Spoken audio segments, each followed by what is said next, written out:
Hello students, आज हम बात करने वाले हैं पार्ट्स ऑफ अ सेल में। हमने प्रीवियस लेक्चर में डिफरेंट पार्ट्स पर डिस्कशन कर लिया था। उससे आगे अभी हम बात करेंगे साइटोप्लाज्म पर।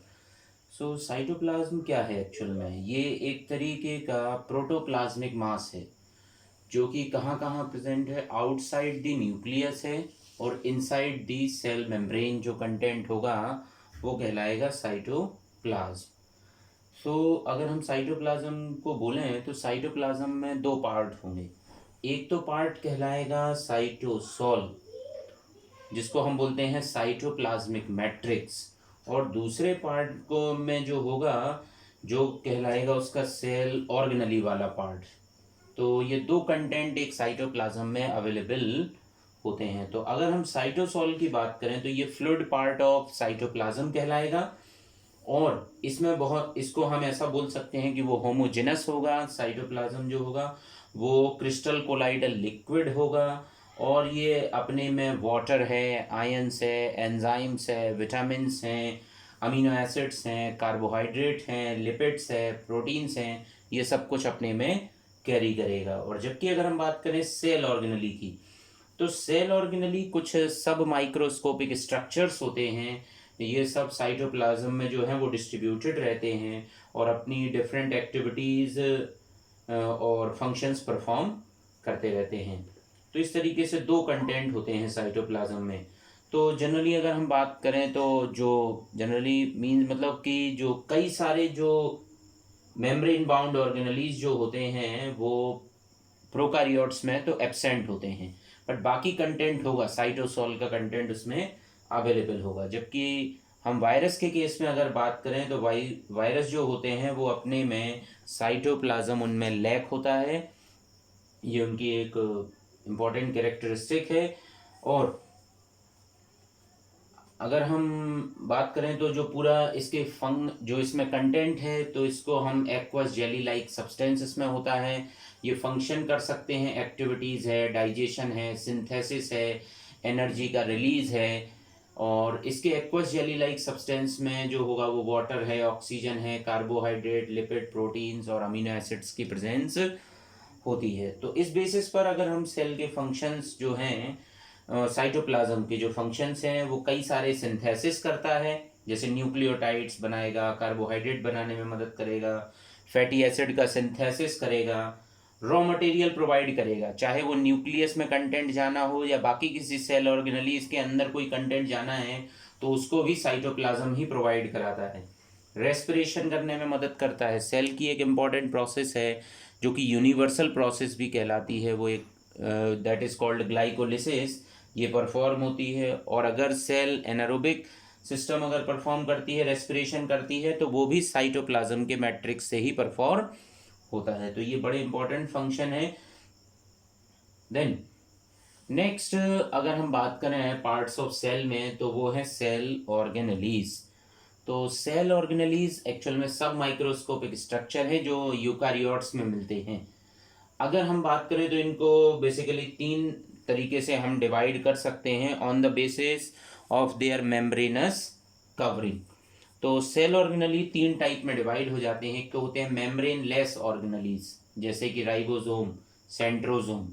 Single membrane bound organelles, endoplasmic reticulum, Golgi bodies, lysosome, vacuoles, पेरोक्सीसोम्स, ये सभी जो है वो सिंगल मेम्ब्रेन बाउंड है। अगर हम डबल मेम्ब्रेन बाउंड की बात करें तो वो है माइटोकॉन्ड्रिया और प्लास्टिड।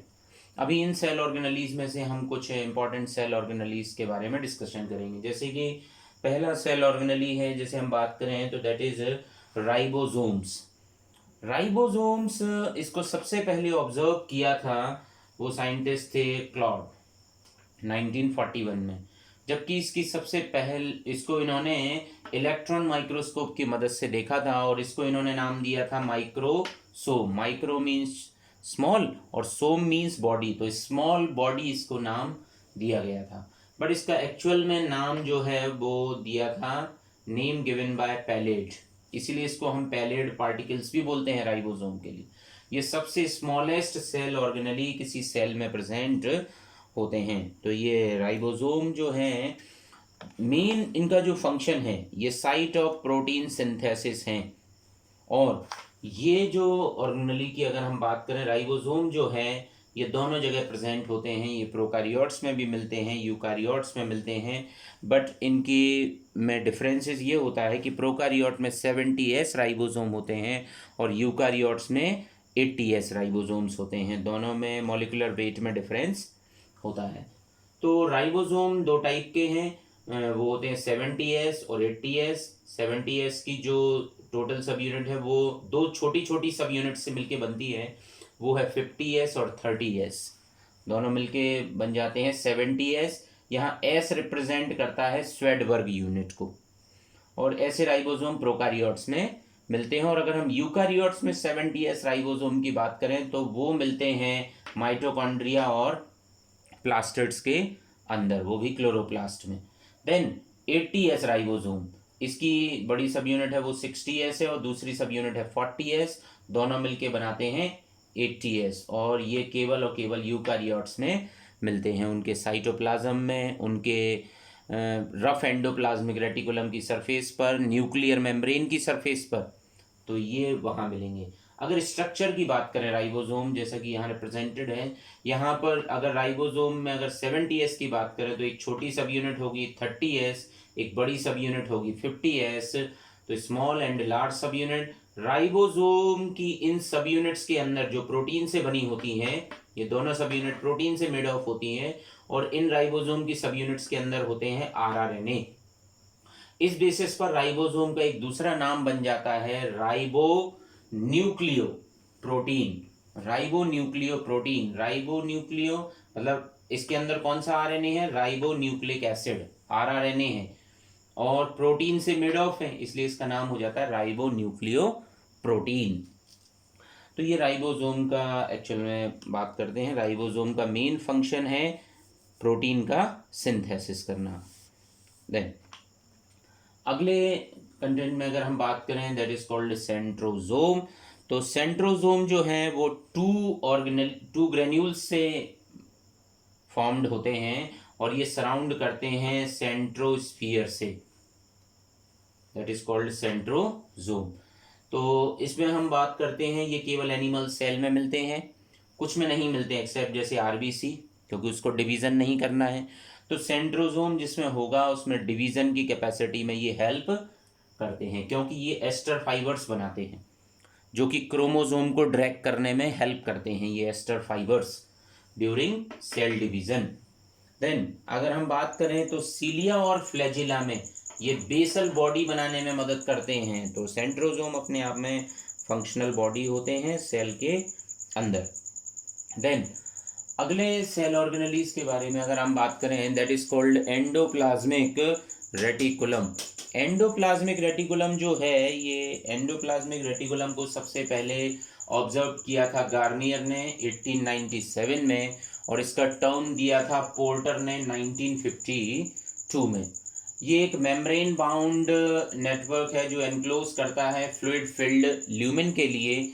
और ये एंडोप्लाज्मिक रेटिकुलम जो होते हैं वो प्रोकारियोट्स में एब्सेंट होते हैं। और एंडोप्लाज्मिक रेटिकुलम बेसिकली 3 एलिमेंट से मिलके बनते हैं। फर्स्ट इज कॉल्ड सिस्टर्नी, दूसरा वेसिकल और तीसरा टिप्यूल्स।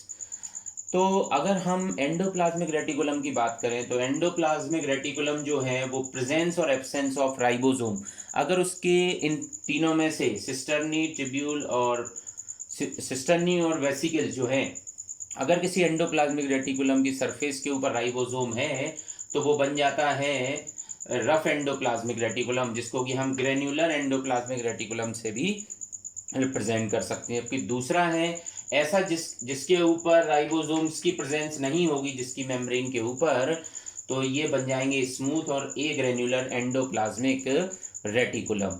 तो इस तरीके से ये 3 पार्ट हैं, सिस्टर्नी, वेसिकल और ट्यूब्यूल। वेसिकल्स के सरफेस पर भी राइबोसोम्स की प्रेजेंस दिखाई दे रही है और लेमिनी की सरफेस पर होती है।